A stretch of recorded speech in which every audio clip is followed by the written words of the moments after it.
Hello, everyone, and welcome to the 20 podcast. I know we've not been on for a while, actually, and it's good to be back to cover this past weekend's games before the international break. Joining us as usual is my man on the other side, Doug. Good afternoon. Good afternoon. It's good to be back, and a very, very interesting weekend of football. Absolutely. So we got, and I see the guest in the middle. He has been a regular for doing his recording of the match reviews for Sunderland, but he's finally joined us on the podcast. Hopefully for the next 40 minutes or so. Say hello to Michael. Michael, good afternoon. Good afternoon. How are you both? Well, obviously, how you both can imagine how well I'm doing at the minute, but how are you both doing?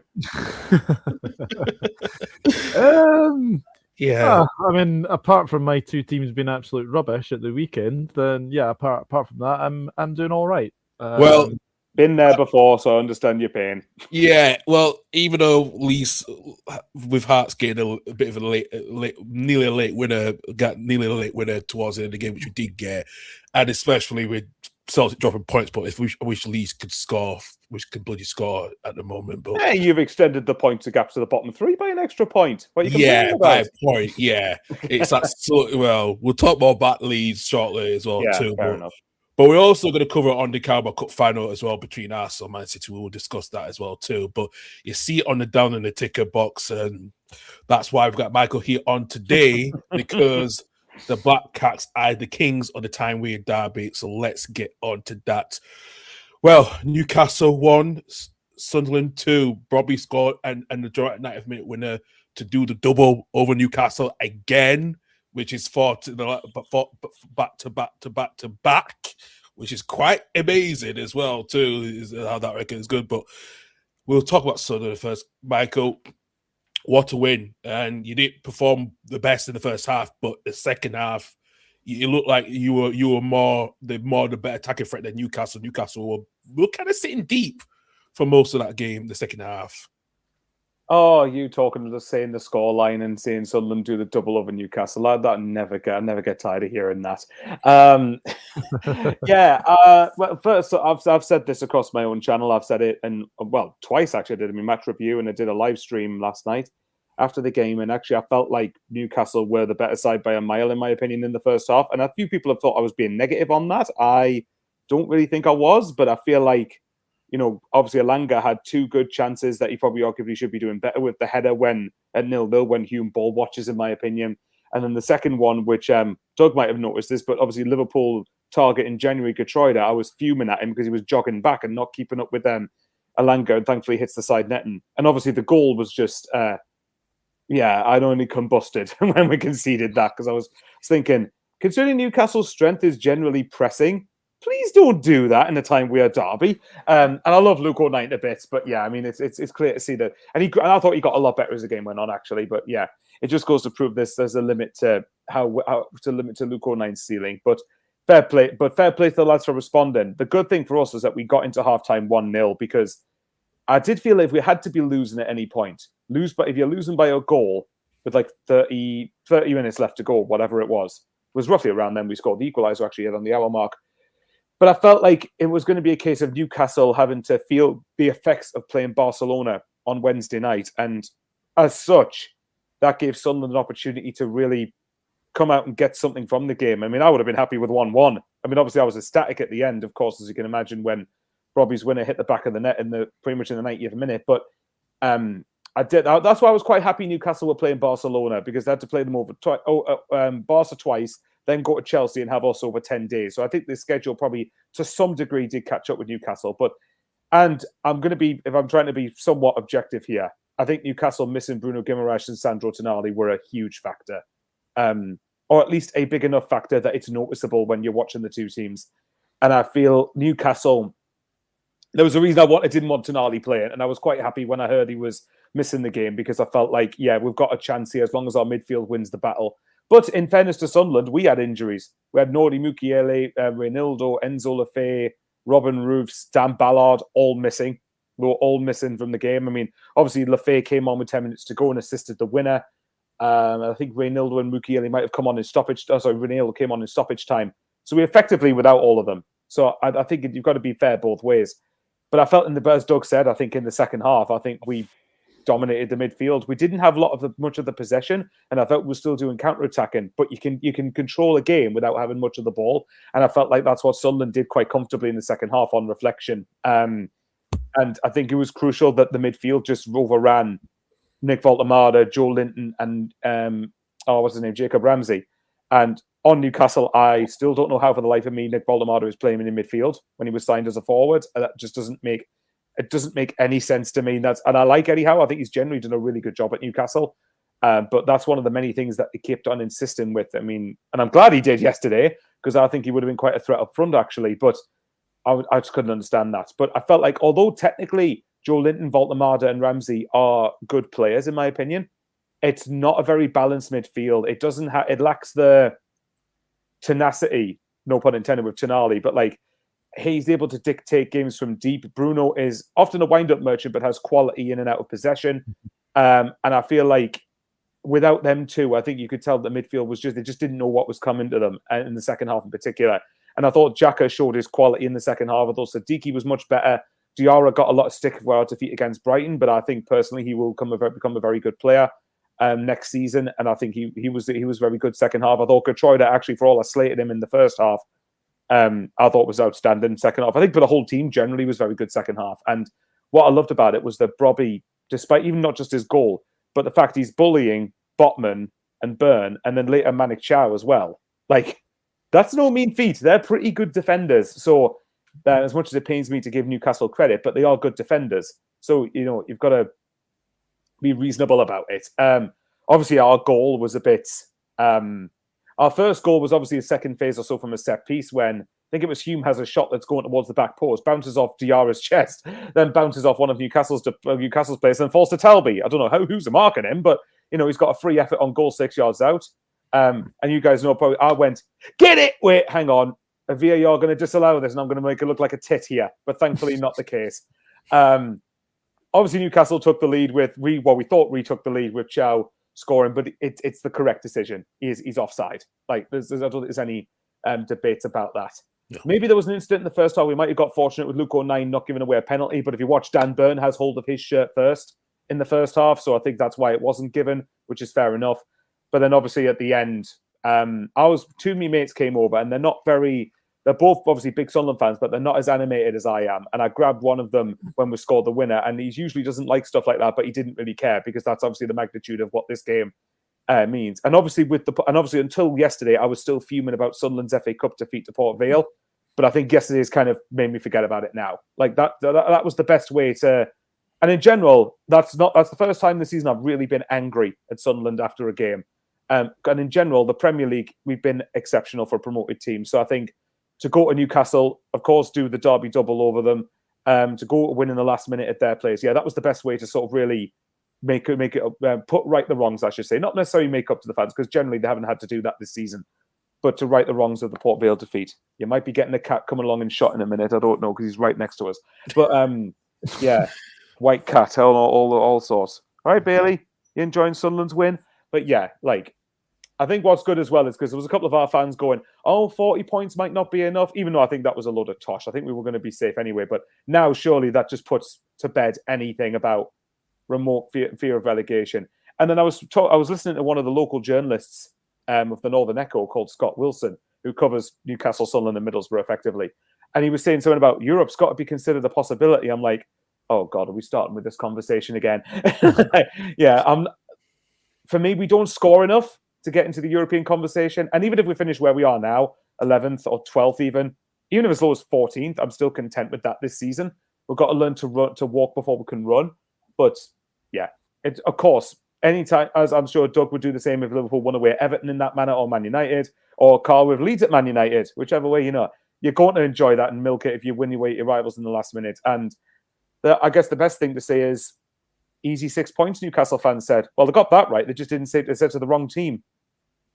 Yeah, absolutely. Well. Sorry, just to waffle on there and not give you any. No. I give you 10 minutes of your time with that. That's no problem at all. And I wanted to ask Doug this question. Doug, let's talk about Newcastle. This has been it's been a rough week, especially the dismantling they had at Barcelona, and now losing back to back in Tyne-Wear Derby. And I put that in the ticker. Is this the end for Eddie Howe this season? Because it looks like I can't see him being there beyond this summer. I just don't see it at this moment. If Newcastle miss it was out. a very damaging week for Eddie Howe, I think. I honestly think when you look at what happened over the course of the week there, there's games that you can lose. There's games that you can lose. There's games that you can win. There's games that you can draw. But I think the fact that they lost 7-2 in Barcelona it's a battering. It's a battering. Let's be honest with that one. Obviously, it started well with beating Chelsea away from home. That was a very good result. I didn't see them beating Chelsea. But then 7-2 to Barcelona is a really, really bad result. And then yesterday, I thought they played well first half. But more the game went on, the only time I could really think of them having a real opportunity, I think, was when Botman hit the post from a cross from I think it was from Lewis Hall. Barring that, they created very, very little. Now, I don't get this Voltemada midfield. Voltemada was brought to be a striker. You're going to probably see him being probably the starting striker for Germany. Maybe Dennis Undav, obviously ex-Brighton, of course. We all know about him. Obviously at the World Cup. So there is that as well. But I think Michael's spot on when you miss Bruno Guimaraes, when you miss Tonali, two really, really good midfielders in there. Do you worry for them to leave if they do leave this summer? Because that's been another discussion point. It's a possibility, by the way, if Newcastle don't get any European qualification, that they could go. It's looking like it, actually. But I just want to say I thought Sunderland yesterday were very good in that second half. I think Brian Brobby was absolutely outstanding, deserved his goal in the end for his hard work, as he absolutely bullied Dan Burn. He absolutely bullied Sven Botman, and as we were obviously saying, Malik Chow, him as well. I agree with the disallowed goal. I think he's quite clearly in the line of Elberg. He certainly is in the line of Elberg, so I think that was a very, very good decision. I've got to say something.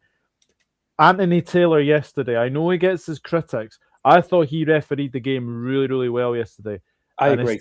And especially when we obviously, I hate obviously discuss this, but the racist incident, it's absolutely disgusting. Yeah. Absolutely disgusting. Look, Gertruida, I've been a big, big fan of his since obviously he went to Leipzig. Obviously, he's at Sunderland now as well. We did obviously try to get him in January.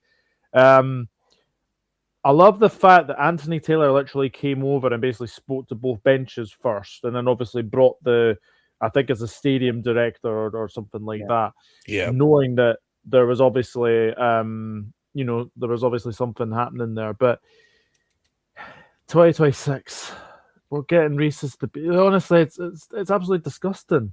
And I'm pretty sure Newcastle fans or one of their players was racially abused very, very recently. I can't remember who exactly it was, but the fact that, in a very, very big game like that, Gertruida, to be fair, I would have been screaming at him if obviously Alanga had scored that, because he was walking back. But I've got to say, for what happened yesterday with the racist incident, and I thought Anthony Taylor handled himself really, really well. I think he done the game really, really well. I know he gets his critics, but I thought he did really, really well. But I thought overall, Newcastle didn't do enough to win the game. And I think that second half performance just showed Sunderland really wanted it more. It's basically like the first game, really. Like Newcastle really didn't turn up for that game. But first half they did. Second half, Sunderland were absolutely all over them. And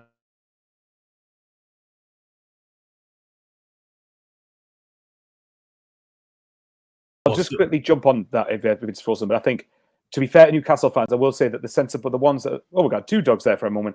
To be fair, the sensible Newcastle fans, I think, rightly condoned any racist abuse towards Gertruida. And I think that Doug's right. It's 2026. It's not just, unfortunately, I don't think it's just a football issue. I think it's a society problem. I think we've just got that all over. Like, so, guys, come on. Like, it's 2026 at this point. What is racism going to achieve at this point? Like, this is, and unfortunately, obviously one of our players, Romain Mundell, after we played Fulham, suffered racist abuse. Although it turns out apparently it was from an online boss rather than one of our own fans. But either way, it's not the point. We shouldn't be putting up with it.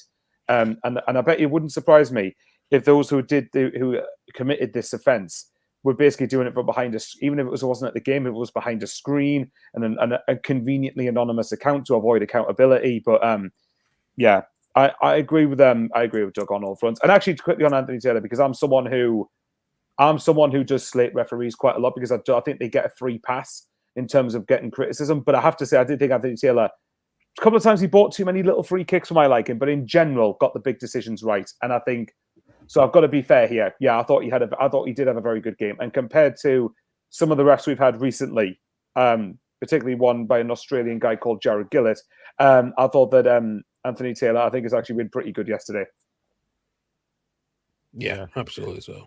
I was gonna add, I do think it is the end for Eddie Howe in Newcastle. I think he's gone in the summer. I think he needs a break. He needs a break after last, because I think last year he was in hospital. He was hospitalized last year around this time, and I think he needs that long break. Pneumonia, was it? Pneumonia, yeah. Yeah, I agree with you. I think the fact now, obviously, Thomas Tuchel's obviously staying on as England manager, I think is kind of now sort of given Howe a bit of a thought. Maybe I need a break from this.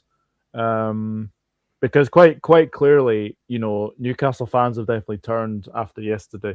They're not happy, and I think the fact as well, they're clearly they'd be slowly turning on him for quite a bit, but this is the breaking point now. I think these last two games they've definitely turned on him. Yeah. Definitely, I agree. I think with Eddie Howe, I think if the only way I see him staying beyond this season in the summer, and even then, I don't think they probably would. I think the rest of their season they have to get some form of European qualification now, whether it's Europa League, Conference League, or whichever it is. But I think there's every chance that he does go in the summer. I think they have to remember where they were when he came in. And obviously, look, I know they've got lofty ambitions.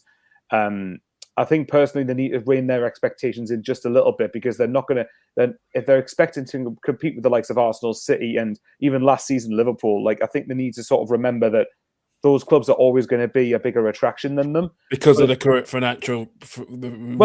Exactly. Yeah, of course. And in terms of size of club, when you're comparing like Arsenal, Man U, well, less so Man U, but like Liverpool as well. Like these are gargantuan size clubs in the world football pyramid. Like Newcastle just do, and it's the same with us. We look like, not to pick on this team too much, but we look like Accrington compared to Liverpool, Arsenal, and Man United. That's just a fact. So I think Newcastle do need to remember that, but.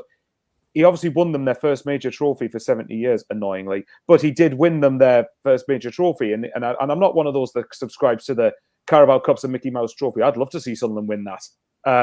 But at the end of the day, I think the fans can appreciate what Eddie Howe's done, but it probably now is right to sort of look in a different direction, because there seems to be tactical mistakes this season where he's shown his limited capability tactically. And and I think obviously, the amount of points Newcastle have dropped from winning positions is criminal, really. I think one of my mates said to me it was something like 22 points they've dropped from winning positions, which is shocking. Like, really, especially if you're wanting to be a club that is competing on all fronts in for European football, wherever. Like, you just can't be, you cannot be dropping anywhere near that many points. Obviously, teams drop points all the time, but that's far too many in occurrence in one season. So. Yeah, I think I'm with Doug. I think this week is particular. You lose at Barcelona, you can accept that, but I think the way they got beat was a joke. And then obviously losing at home, even if yesterday had been a draw, it wouldn't have been a good result really for Newcastle. But at the very least, it would have been avoiding a defeat. But yeah, to lose in last minute, I think it's been a very damning week for Eddie Howe, and I think he'll be gone in the summer. Yeah, absolutely. Yeah, I think Newcastle are going to be in a bit of a long summer, especially AB. It's going to be a huge transition if Bruno and Tonali go, yes, I think then I'll be quite worried about next season in some senses for them, because if they both go, then that's huge. That's a huge hole in mid. That's two huge holes in their midfield. Yeah, absolutely as well. And no, Nick Voltemada is not the answer to that, Eddie. No, Absolutely not in that midfield area. Let's move on to the game at the Amex Stadium. Brighton beat Liverpool 2-1. Danny Welbeck scored two brace in that game. Doug, let's talk about Liverpool first before we talk about Brighton. Do we have to? You know you don't have a choice in this one. You can join me in the lost to Brighton recently club. We're a shambles, mate. We're an absolute shambles. Last week against Galatasaray, I wasn't really getting too carried away because obviously it's Champions League. But what happened against Brighton has been kind of the story of our season. We play really well in the Champions League, but then become like really, really poor in the Premier League. Yeah, we were a joke. We were a joke. First goal, don't know what on earth Marmadashvili is doing trying to pass to Kanate. Basically playing a long ball out to Kanate, goes out for a throw-in, and then obviously, you know, Brighton do score from that. Header back across goal, and obviously Welbeck heads it in. Poor defending from our, you know, point of view, but very good header from Danny Welbeck. Let's be honest, we get a gift back in the game because Kirkes scores one of those ones where basically Lewis Dunk doesn't know where Kirkes is, tries to head back to Verbruggen, and it reminded me of sort of Andrea Dossena against Manchester United all those years ago, where literally he did lob Edwin van der Sar. It was a bit like that. But I've got to say, Kirkes has been one of those players I think has really, really improved. I do think he will become he will get better for sure. So half time going in at 1-1, I was happy. But one thing that really, really annoyed me: why on earth are we playing the ball to Georgi Marmadashvili's right foot? I'll say that again: right foot, when he's clearly left-footed. The amount of times we played the ball to his right foot and it went out of play. Went out of play so many times, and it really, really, really annoyed me. Let's put it that way. The winning goal, like I've seen people say that this potentially is offside. I know that obviously the 5 centimeter rule that it was very, very, very, very tight. But actually, I think there's a couple of people that actually put online that actually, if you look at it, his foot is ahead of the ball. So I think on another day we probably get away with that. But not to say Brighton didn't deserve to win, because they thoroughly did deserve to win. I mean, James Milner, 40 years of age, is bossing Liverpool midfield of Ryan Gravenberch, Alexis McAllister, and Dominic Szoboszlai. How a 40-year-old player bossed those three? That is just, yeah. Especially at 40 years old, yeah. 40 years old, and he just does not look out of place at all. This is it for me for Arne Slot. I've been very, very I've been kind of, sort of defending him. I've been backing him. That was it for me at the weekend. Because if you look at our next games coming up in April, May, I can do this off by heart.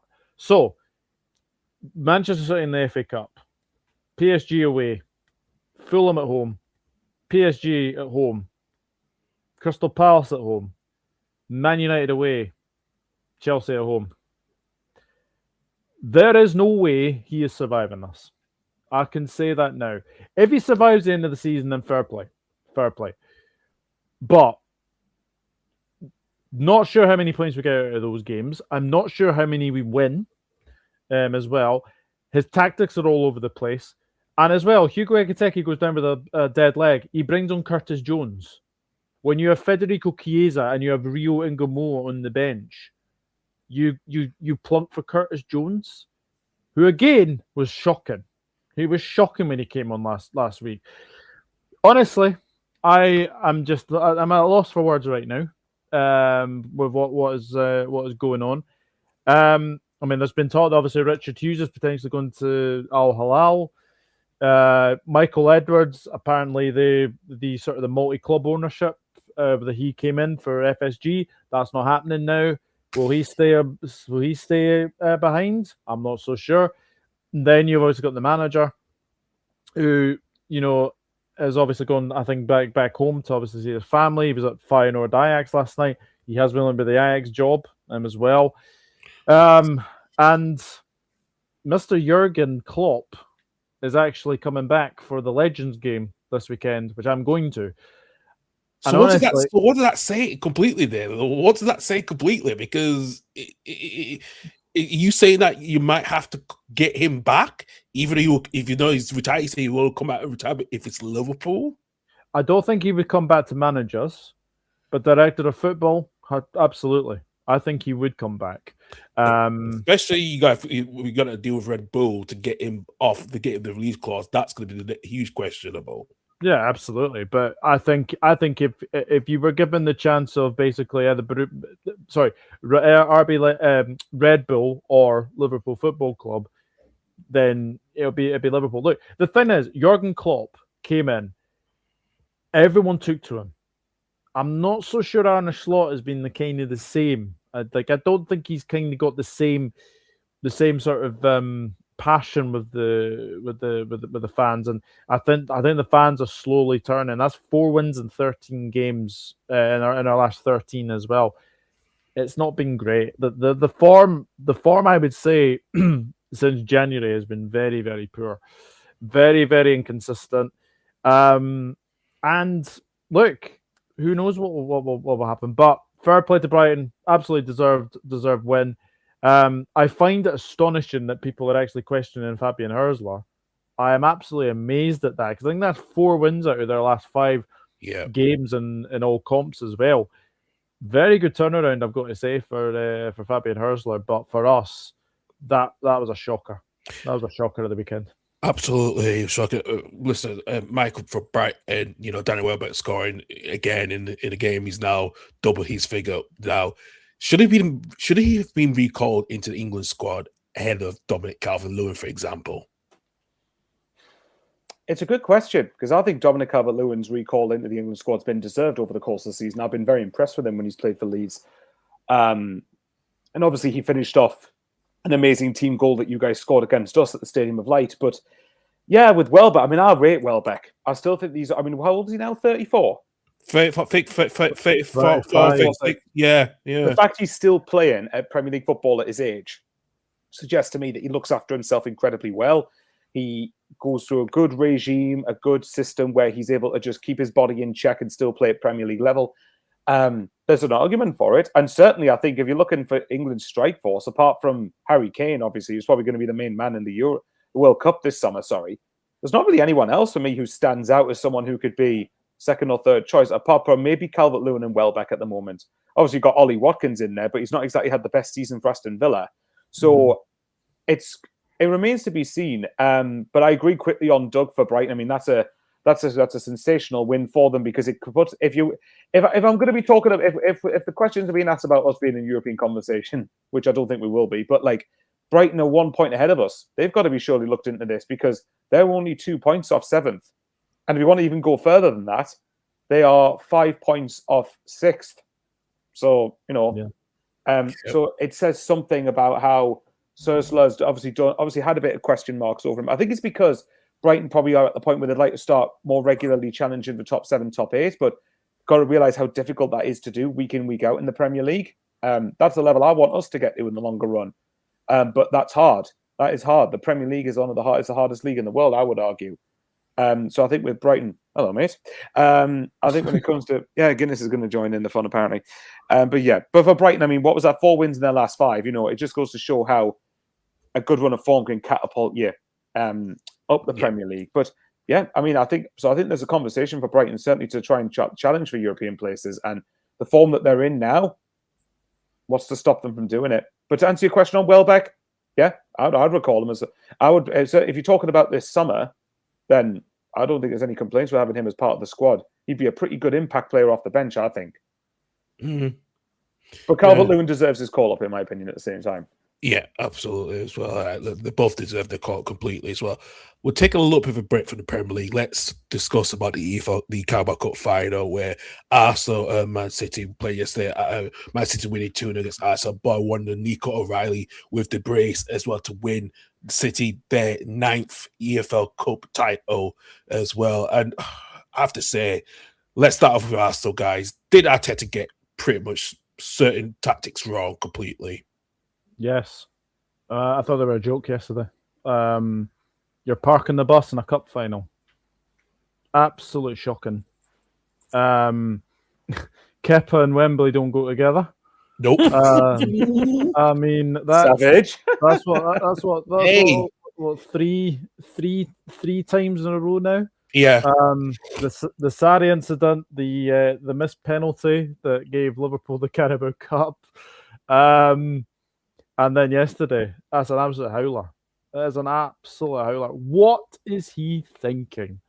Basically, the ball comes over him. All you have to do is catch it. It's simple. It's simple. It's like, it's a simple catch. Simple catch. Lets it in. And then, obviously, there's O'Reilly, who I've got to say is an absolute shoo-in for a young player of the season. Yeah, he has to be. Come on, leaps and bounds, hasn't he? He's been outstanding, absolutely outstanding. I thought Arsenal started the game well. Yeah, probably the first 20 minutes, I think they were all over Manchester City. Obviously, that triple save from James Trafford is sensational. Havertz probably should score, but then the two from Saka are brilliant. I thought Semenyo had Hinsapi on toast. I've got to say, I think you've got to say that. One thing I will say though, I think Bukayo Saka, since he's got that £300,000 a week contract, he has been absolutely shocking. He's been dog shit. I'm not gonna lie to you. I have seen many people say this week. Oh, you can't criticize Saka. Oh, you can't criticize Saka. Yeah, you can. You can. He's not immune from this. No, he's certainly not immune from it. And I just think I love the fact that basically there was basically a picture of Arteta with his hands in his head, and it did look like the FIFA exit club or is this the forfeit match thing? The forfeit delete match club, yeah, delete club on FIFA. I thought that was so funny. But Man City thoroughly, Manchester City thoroughly deserved to win yesterday. And again, this to me, the title is not over. This is far from over. It proved that after yesterday, the title is not over. Far from over. Psychologically, it's a huge thing for City because I'm in a group chat with a bunch of people, and then we do Premier League predictions and obviously just as random ones, and we predicted the Carabao Cup final. I was one of the few ones that actually went for Man City to win this game because I went for Arsenal for some obvious reasons because I thought if Arsenal they need to do it, they have to do it now. No, I totally get that. My reasoning for City winning this was because I agree with Doug that I think the title race isn't over because if Man City win their game in hand against Palace whenever that's getting played, and if they beat Arsenal at the Etihad, which based on yesterday you wouldn't bet against it, although both teams I think will go full strength for that one. But there's still enough players on here on show to want to win the game, obviously, because it's a cup final. But I feel like the reason I went for City to win is because I felt even then the ball is still in Arsenal's court for the Premier League. And from Man City's point of view, I think this game took on a bigger significance for them because they think, well, from here, it would still take some effort for us to win the Premier League. So I think they're going to go all out for both cup competitions now.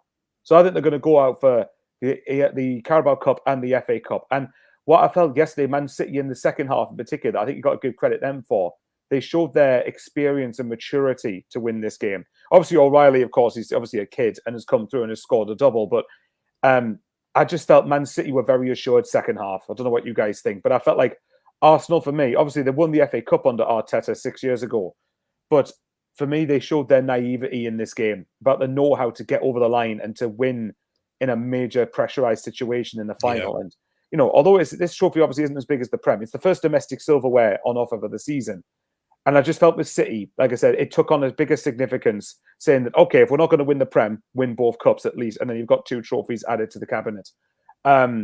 I mean, I think apparently Pep Guardiola was apparently on the verge of going, if they didn't win anything this season, was 2 years without silverware, which is unthinkable for Pep Guardiola and his legacy at Manchester City. So, yes, I think O'Reilly, you got to give a lot of credit. Obviously, yeah, of course, Kepa flaps it for the first one.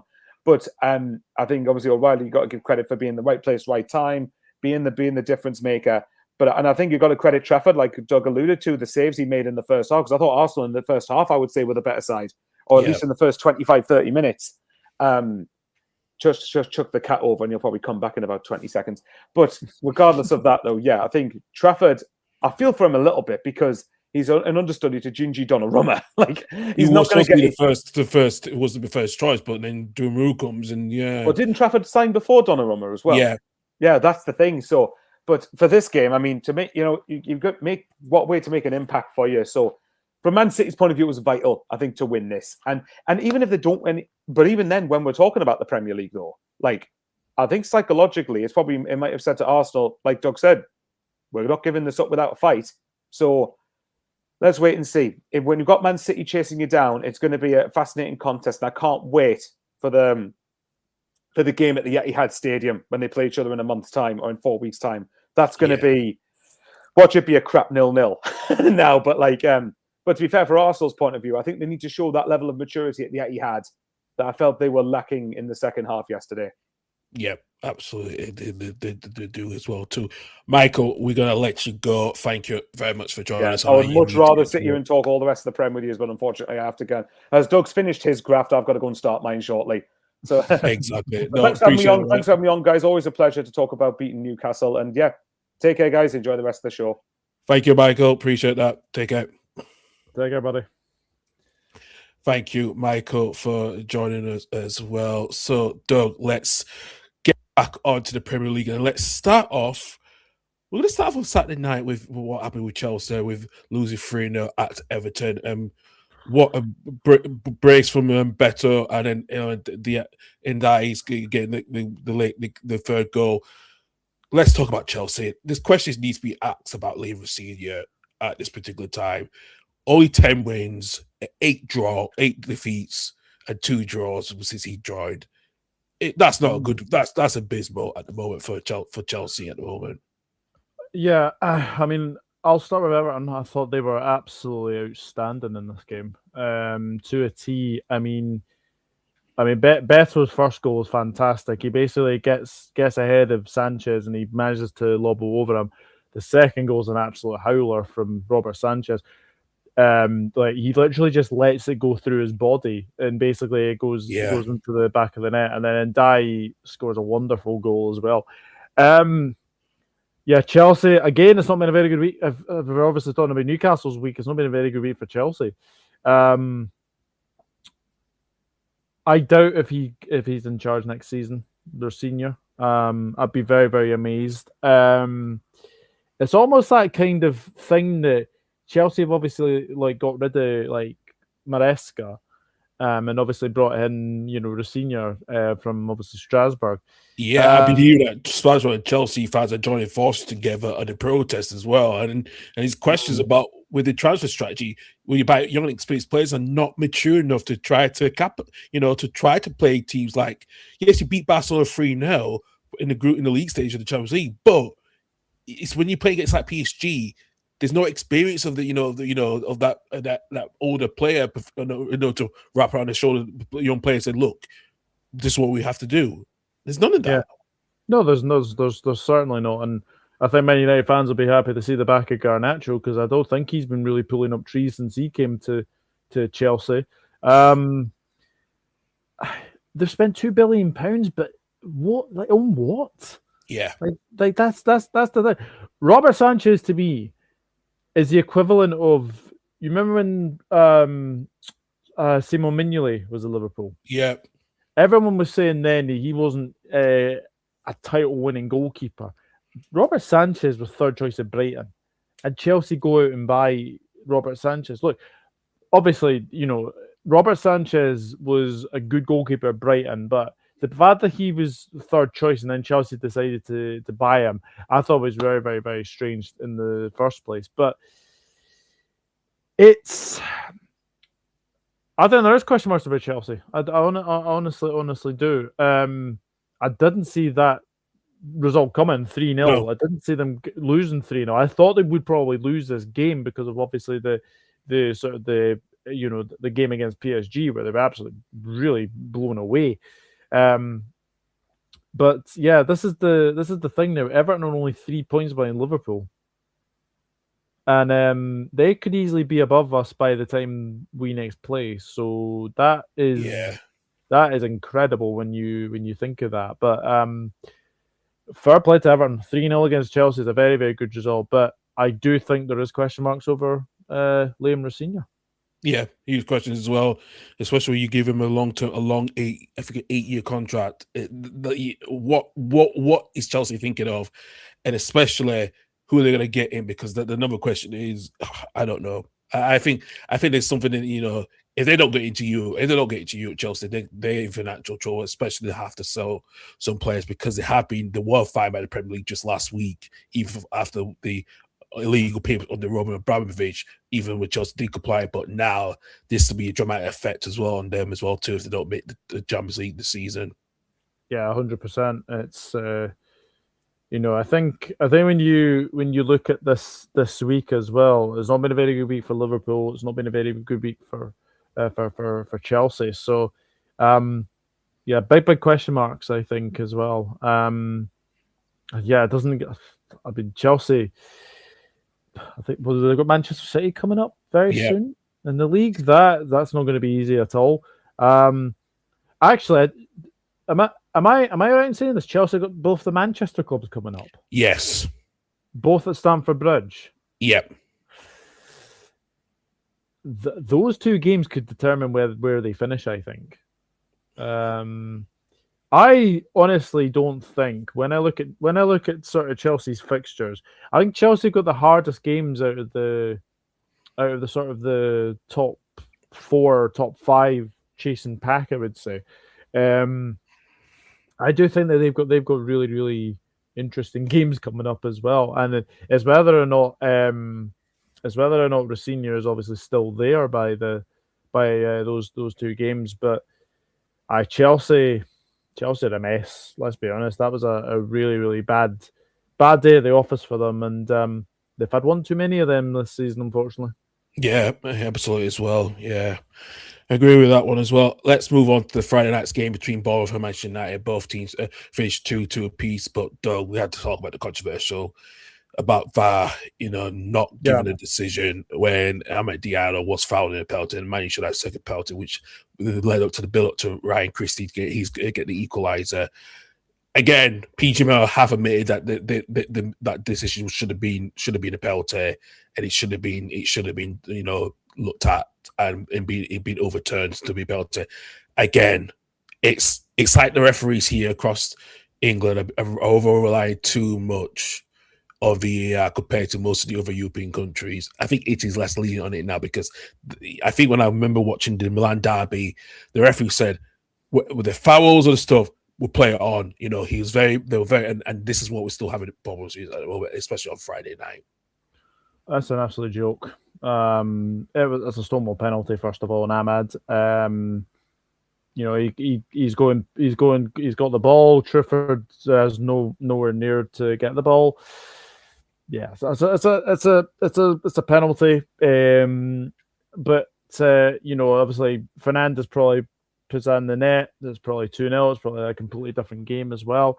And the Harry Maguire one, I think that's absolutely a red card as well. I think Evan Nielsen does really, really well as well. But yeah, it's inconsistencies, isn't it? But I always look back on Stuart Atwell, and he will always be the referee remembered for giving a goal that was never a goal in the Watford Reading game. Yeah, that many years ago. Yeah, ghost goal. Yeah, that's going way back. I'm trying to remember what year that was. 2008. I think it was 2008 or 2009. That year. It was long time ago. But look, I think you've got to say it. It was. a very good game of football, I've got to say. I think obviously two sides that are playing really well. Bournemouth have picked up a lot recently. I think that they're now unbeaten. I think in 6 or 7 games now. Man United are still inconsistent, but they're still they're third at the moment. Carrick's obviously doing a very, very good job with them as well. But I mean, they're making a complaint to the PGMOL. Look, in the past, they got away with loads of things. I understand that it's obviously the same duo of Stuart Atwell and Craig Pawson. You obviously, Man United fans don't really like him. Like both they don't like them. them both. No, they've had issues with those two officials for quite a while. Yeah, so I understand it from that point of view, but it evens itself out, doesn't it, Carl? It evens itself out at the end of the day. But yeah, I think Man United do feel a little bit of sense of being robbed on Friday night, because I think that Ahmad one was definitely a penalty. I think the one on Cunha is a definite penalty because Jimenez just has a hold of his shirt and goes down, which he didn't need to do. He didn't need to do it. No. That was stupidity with that. Yeah, absolutely. But yeah, good to see Ryan Christie on the score sheet. I'll say that, even though it was a bit controversial. But any Scot that's on the score sheet will do me very, very happy. Absolutely, we'll do. Indeed, we'll talk about another Scot comes shortly in the game at Villa Park. But let's go to the game at Carabao Cup where Fulham beat Burnley 3-1. Fulham have boosted their European hopes again. Doug, months ago, there was questions about could it even compete, especially they had a bit of a slow start, but it's now becoming good for them. They're now being very consistent now. One of the consistent teams the last 4, 5, 6 weeks or so now, and then they're not too far off. And does that really boost their chances to try to keep Michael Silva through a contract extension if that does happen? Probably Harry Wilson as well. Yeah, because his future's up in the air. I think Alex Iwobi's future's up in the air as well. Fulham are a decent side. I've said it for a long time that they are a very, very decent side, and obviously Harry Wilson scoring again, which is really, really good. I think as well, the penalty decision that they got is a definite penalty and is a definite red card because he has pushed into him, Laurent. So I think that was definite red, but I think Burnley can feel a little bit hard done by. Yeah, obviously we know the decision I'm coming to is the Calvin Bassey handball. I think that is handball. Yeah, because I think it is heading into the net. I think I don't think you can really say if it's sort of a deliberate handball, but it is certainly handball, and I think it is going in the net. But I keep saying I think it's too little, too late for Burnley. I think you look at what's happened this week, and you look at what's sort of happened with the results this coming week. I think it's only a matter of time before they are nailed to sort of go down. Obviously, with Wolves, fair play to Wolves. They've managed to pick themselves up a little bit, but Burnley have been always that inconsistent under Scott Parker, and I don't think there's any real decision really now to sack him. To be honest, I think it's sort of gone out of their hands ever so slightly now, and they're down for me. They're certainly down. But Fulham definitely boosted their European hopes. Whether or not they get European football is another matter. But I think they do deserve it for a while after they've been a bit of they were a Euro club and now they're more established. I think they do kind of deserve it now because they're not like, I'm going to say it, I'm going to channel Reese. They're not like Brighton when there's this buy low or sell low. Fulham have always been like one of the teams that they will buy high and they will sell high or low, depends, whatever. But they're one of those teams that will be will invest in maximum invest, not like Brighton to sell high for triple figures. So, well, the last time they were obviously in Europe was obviously the Roy Hodgson days, and they got to the Europa League finals. So, look, I think it's about time that they obviously got into Europe. I mean, they're not really that yo-yo club anymore. They've definitely became a established Premier League side. They're thereabouts, obviously mid-table, etc. But they're doing a very, very good job, and Marco Silva is definitely one that I'd keep an eye on, because there's a certain Mr. Marinakis who does like Marco Silva. So that could be very, very interesting to see by the end of the season, see what would happen there. But Fulham would deserve European football. I would agree with that. Yeah, I agree as well too.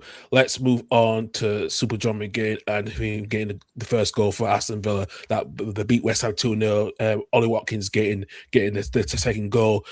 That's Villa's first win in 4 games, Doug, and it's kind of helped them a bit to boost their top 5 hopes, because they had a bit of it, they got through against Lille Lille, which was a good result early in the week, but to get that to win against a team like West Ham, who have been on a good, decent run, and they needed it to boost their top 5 hopes, because we were questioning because they need to be, especially with the financial implications as well. Huge one, absolutely huge one. Yeah, Gracie McGinn back on the score sheet. He's been excellent. He's been excellent for Aston Villa, and Ollie Watkins getting on the score sheets as well. Huge win for Aston Villa, absolutely huge win for Aston Villa. But I know West Ham lost the game, and I know we'll obviously come on to Spurs in a wee minute as well. But I've been very impressed with West Ham under Nuno. Yeah. Ever since, didn't really start very, very well for him. He was probably on the verge of probably getting the boot. But actually, when you look at what's happened now, they're there or thereabouts. I think they're playing much better football than Tottenham, and I think as well that they'll probably get out of this, I would say. But yeah, absolutely huge, especially with Manchester United, Chelsea, and Liverpool all dropping points this week. Aston Villa, I think, were the only team that won out of the sort of the top 4 teams. So yeah, absolutely huge for Unai Emery. They've obviously got who have they got next actually in the Europa League? I think their next game, I'm just going to get up here at the moment. I know because I know there's still Real Betis and Porto still in that competition run up as well. They've got Bologna in the quarterfinals away, so first leg away at Bologna. Oh, excellent! Super John McGinn versus Lewis Ferguson. Oh, I'm looking forward to that one. I'm looking forward to that one. Yeah, look, they've just got to keep doing well in the Europa League, and probably out of the English clubs, I look obviously Nottingham Forest are in there as well. Their way to Porto, which is going to be the big. I think it's Villa's to lose at the moment, but don't count out Porto, because Porto, have done well this season as well, and even Real Betis as well too. So don't count those teams up, because it's a very, very interesting Europa League, I would have to say as well. But yeah, huge one for Aston Villa. They needed it. I think the international break has come at the right time for them as well. Yeah, absolutely. Yeah, it's coming at the right time for them indeed. Let's get on to the promoted game. We'll have to talk about what happened yesterday, Sunday, at the Tottenham Hotspur Stadium, where both Spurs and Forest were playing against each other in the relegation battle. And like I said, with all the hype, from the Spurs fans trying to beat them up outside, before the game, it did happen. With Nottingham Forest winning 3-0, goals from Igor Jesus, Morgan Gibbs-White, and Terry Aori as well. Doug, does Igor choose to survive at Spurs? We know he didn't take his press conference yesterday, his post-match interview, because it just found confirmed from the Croatian media that his father did sadly pass away. So, so unfortunately, it was sad to see that happening. Send his thoughts, his well wishes to his family. But what do Spurs do now for the next 3 weeks, since before the next game against Sunderland? Do they now take the bullet and sack him? How can you play well at Anfield last Sunday? How can you play well against Atletico Madrid? All right, you're out of the Europa League, and then put a performance in like that? They're shocking. They're absolutely shocking. I don't know where their next point's coming from. No. I said this to you. I think it was last week that obviously they obviously got a point at Anfield, and they deserved it because it was always coming. And then beat Atletico Madrid, where they had a very, very good game. But then yesterday, just awful, absolutely awful. Yeah. And again, set pieces, isn't it? I mean, Igor Jesus had obviously won before he scored a very, very good header. And Morgan Gibbs-White, a player who Tottenham were completely after last season. He was basically he basically scored. And then I've got to say the cross of the game for me, Neco Williams for the Taiwo Wonyi goal. What a ball that was! Oh yeah, on a plate. And fair play to Wonyi because obviously Forest haven't had Chris Wood in there as for this season as well. So he's supposed to be back in a couple of weeks' time, and I think that's what the target. He should be back before the end for the rest of the running. So, well, that would obviously be good for Forest, and obviously be good for New Zealand at the World Cup as well. I honestly don't know where Spurs go now. No. Do they bite the bullet and basically say like Tudor hasn't worked? It clearly hasn't worked. If I'm Tottenham right now, I'd be getting on the phone to Harry Redknapp, Tim Sherwood, Harry Houdini, Tim Sherwood, and basically saying, "Get your ass in here and basically save us," because at this moment in time, they are going slowly towards the championship. Because I'm telling you now, their home form is going to cost them. Their home 100%. I was just about to say that their home form is going to send them down.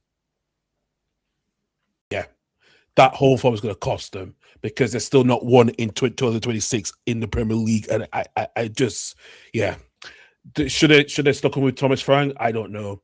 Probably no. I never thought Spurs would be in this to talk about Spurs being relegation, trying to battle for relegation. I did not expect that. I don't know. And it for the laughter now, they're now a point ahead of West Ham. So what's that say now? And Tottenham's running fixtures. They got Sunderland after the international break. Then home to Brighton, way to Wolves, home to Aston Villa, home to Leeds, home to Chelsea, and then the last game's away to Chelsea. The last game's home is to Everton. Do you want to put those fixtures up on the screen and me and you will predict them? Yeah, absolutely. I will get them up for you right now, actually, because I think that is what we do need to discuss. So, yeah, let's get these fixtures up right now because I think it's something. It's gonna be like, it's just gonna be where's that point is gonna come, where that win is gonna come from Tottenham. I do not know. So let's get here. So first week about Sunderland in 3 weeks' time. Loss. Yeah, I'm gonna say the loss as well. I'm gonna say a loss to Brighton as well. Yeah, I'm gonna say a loss to Brighton as well. They have to bloody win at Wolves. Loss. If they don't win at Wolves, I think if they don't win at Wolves, they're down. Yeah, I agree as well. And they will lose to Villa. They will definitely lose to Villa. They will lose to Villa. I cannot see them winning at Villa Park. Yeah. Then the third to last game against us. That's something that Spurs will need to think. If Leeds are still in this situation by the time we get to we play them, it's like we need to win that game. That's what the Liverpool will be saying. I think you beat them. I have an inkling we'll probably beat them or get a good point. It's one way or the other. I can see them losing to Chelsea. Or get something at Chelsea. It's one or the other now. Yeah, I honestly, I'm going to say that I think their home form sends them down. Last game of the season against Everton. That Everton's going to be Everton, and not Everton are going to be biased for if they're going to be in that European talk. Everton have got a really good away record this season. So yeah, they do. I'll say defeat against Villa, defeat against Leeds. I'll say a draw against Chelsea, and I think they lose to Everton on the final day. If they bloody lose, my God, it's going to be interesting championship season next season. Where so I've predicted 1 point out of those last 7. Oh my days!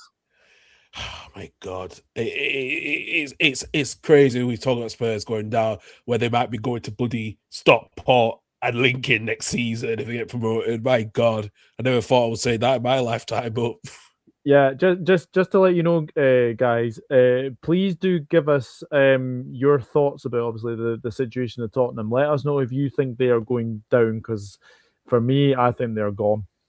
Yeah, I agree as well too. Let's finish off with the last game. Actually, I wanted to say this was a bit of a drab at Ellen Road. It was a 0-0 draw between Leeds against Brentford. Doug, it was a bit of a damp squid. Leeds have not scored in 4 games despite the draw. But was that a valuable point despite the outcome after this weekend? I think it's a valuable point because of the way Brentford have been playing recently. I think Brentford have really, really surprised a lot of people this season. Yeah, I think it was a bit of a damn squib, to be honest. That 8 o'clock kickoff, I don't know about you, but you just wait all day. You wait all day for this game to come around, and in the end, it was a bit of a drag on the Saturday to wait for that. It was for me to wait for that. It was stupidity with that one. I'm not gonna lie. So well, we've obviously the games are obviously played. I think there were only 2 Premier League one Premier League game at 3 o'clock. 3 o'clock, and then 2 at 5:30 and half 8 o'clock. Yeah, 8 o'clock. So, yeah, there's not really much to really discuss. It was a real not really. But can I ask you this? Can I ask you something about this? Because there was talk about with Cameron Kelly. He went down. We don't know if it was an injury or not, but there was the way that happened. It sounds like there was so much time wasting in that as well, and I think Brentford knew what he was doing. If Keith Archer knew if Kelly was injured, why did he not take him off? I know they didn't have a full strength bench on Saturday, but yeah. You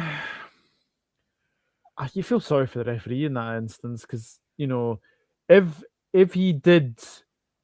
he basically gets up and actually then you don't want to really take the risk of saying, basically get up, and actually if he is seriously injured, then obviously he'll have to go straight back down. I'm one of Kelleher's biggest fans, obviously, from his time at Liverpool. But I don't like goalkeepers going down. David Raya is the biggest culprit of that. Absolutely the biggest culprit of that. He goes down way too easily. So yeah, it's a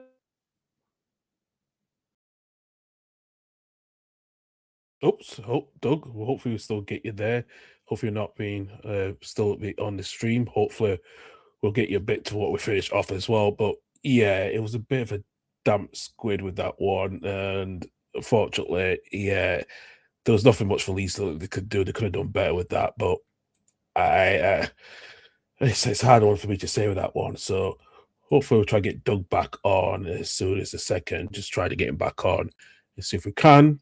If not, he will try to rejoin us as soon as possible as well. But yeah, my perspective, I think it was a disappointing nil draw. I think Leeds, a bit of a worthless display because they couldn't get, there's not been any good chances in the final third as well, so which has been a bit frustrating as well. So yeah, and we'll still hopefully get Doug back on as well.